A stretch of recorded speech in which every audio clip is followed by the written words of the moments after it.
माहवारी की बात होते ही लड़कियों और महिलाओं के साथ होने वाले भेदभाव की तस्वीर उभरने लगती है।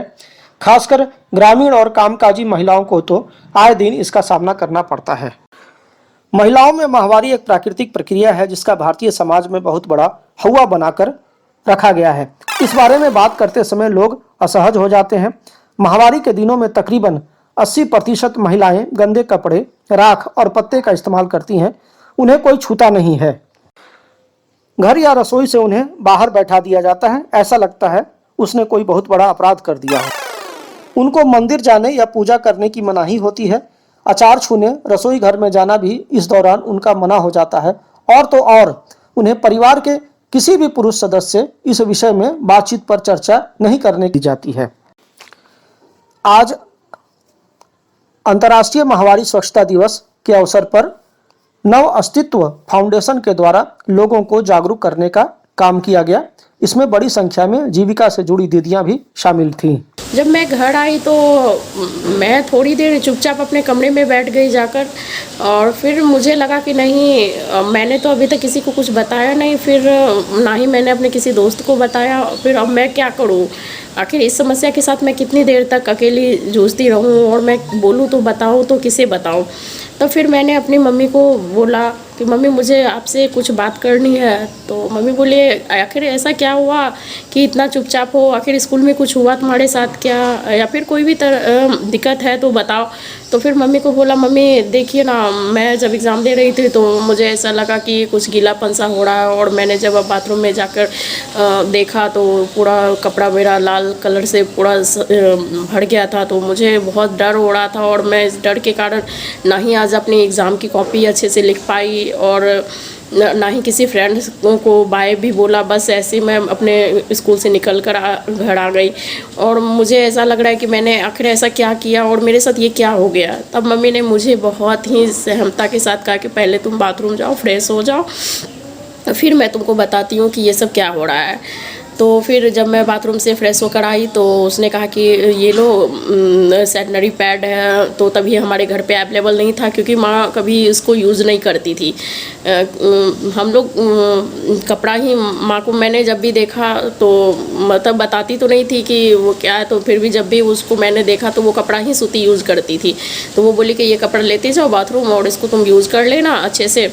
और जब मैंने यूज़ करके उसको बाहर आई तब फिर माँ बताई कि ये हर लड़की के साथ 10 से 12 वर्ष के बीच, या फिर किसी को 13 साल में, किसी को 14 साल में, जैसे ये किशोरावस्था में लड़कियाँ प्रवेश करती है तो उस अवस्था में सभी लड़कियों के साथ ये घटना होती है।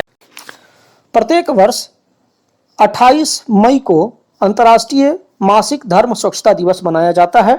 इस दिन को इसलिए चुना गया क्योंकि अधिकांश महिलाओं के लिए औसत मासिक धर्म चक्र 28 दिनों का होता है, और अधिकांश महिलाओं के लिए मासिक धर्म की अवधि 5 दिनों के लिए होती है। इसलिए यह तारीख 28/5 रखी गई थी। आज नव अस्तित्व फाउंडेशन के द्वारा आज आयोजित अंतर्राष्ट्रीय माहवारी स्वच्छता दिवस का उद्देश्य मासिक धर्म से जुड़े सामाजिक कलंक को बदलना है। माहवारी को लेकर समाज में फैली नकारात्मक धारणा को, मिथक, चुप्पी, झिझक, गलत मान्यताओं और अवधारणाओं को दूर करने के साथ साथ महिलाओं और किशोरियों को माहवारी प्रबंधन के बारे में सही जानकारी देने के उद्देश्य से यह माहवारी स्वच्छता दिवस मनाया गया। जब नहा करके फ्रेश हो जाओ तब मम्मी पैड दी यूज करने के लिए। पैड हम यूज किए, उसके बाद मम्मी बोली कि अब तुमको गेम नहीं खेलना है, चुपचाप घर में बैठे हो और अभी तुम कुछ आराम करो। तो फिर हम पूछे कि गेम क्यों नहीं खेलना है, हम तो इतना दिन से गेम खेल रहे हैं। तो मम्मी बोली कि तुमको बोले ना कि अब गेम नहीं खेलना है, तुम बड़ी हो चुकी हो, इसीलिए। तब फिर हम सोचे क्या ऐसा भी होता है। उसके बाद फिर हमको मम्मी बोली कि अब तुमको पूजा पाठ भी नहीं करना है कुछ दिन तक। फिर सोचे कि पूजा पाठ पे भी रोक लग गया, क्या बात है आखिर। तब मम्मी बोली कि अब तुम बड़ी हो चुकी हो, इसीलिए अब तुमको पूजा पाठ भी अभी कुछ दिन तक, ये प्रत्येक महिलाओं में होती है। इसीलिए सभी से अनुरोध है कि अपनी अपनी बच्चियों को प्रत्येक 11 साल के उम्र में ही ये चीज होता है। इसीलिए प्रत्येक महिला अपनी अपनी बच्ची को ये चीज बता दे क्योंकि वो पहले से ही सचेत रहे और इस चीज का अपना अनुभव उसको हो। इसका एक और उद्देश्य माहवारी के मुद्दे पर समाज का ध्यान आकर्षित करना भी है।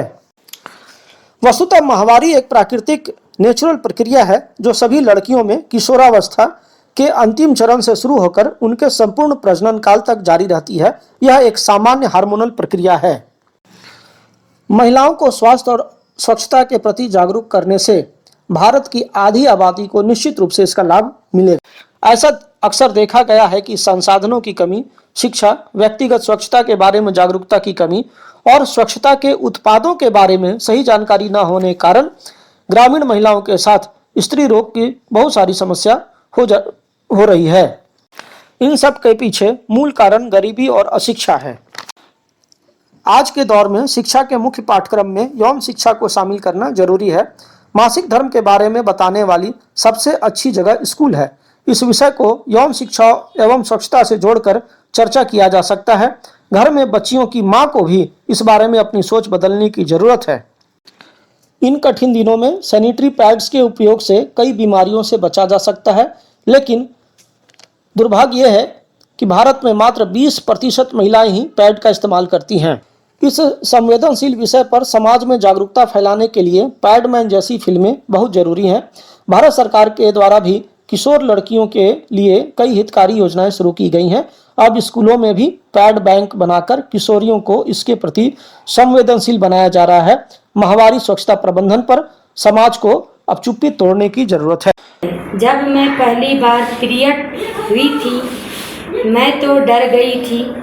फिर मैं अपनी माँ को बताई, तब माँ ने मासिक धर्म के बारे में बताई कि यह हर महिला को 11 वर्ष एवं 12 वर्ष के ऊपर की लड़की को होती है। इसमें डरने की कोई बात नहीं है और मासिक धर्म के दौरान साफ सफाई एवं पीले फल खाने की सलाह दी। इसी तरह मैं क्षेत्र में जाकर हर घर में किशोरी बालिका को मासिक धर्म के दौरान साफ सफाई एवं खान पान के बारे में बताती हूँ और पैड उपयोग करने की सलाह देती हूँ। नव अस्तित्व फाउंडेशन के द्वारा चलाई जा रही इस मुहिम में और समाज की इन रूढ़िवादी परंपराओं को तोड़कर आगे बढ़ने के लिए अब महिलाएं कदम से कदम मिलाकर चल पड़ी हैं। अब जरूरत है समाज को माहवारी स्वच्छता प्रबंधन पर अपनी चुप्पी तोड़ने की और इस विषय पर खुलकर बात करने की। नमस्कार।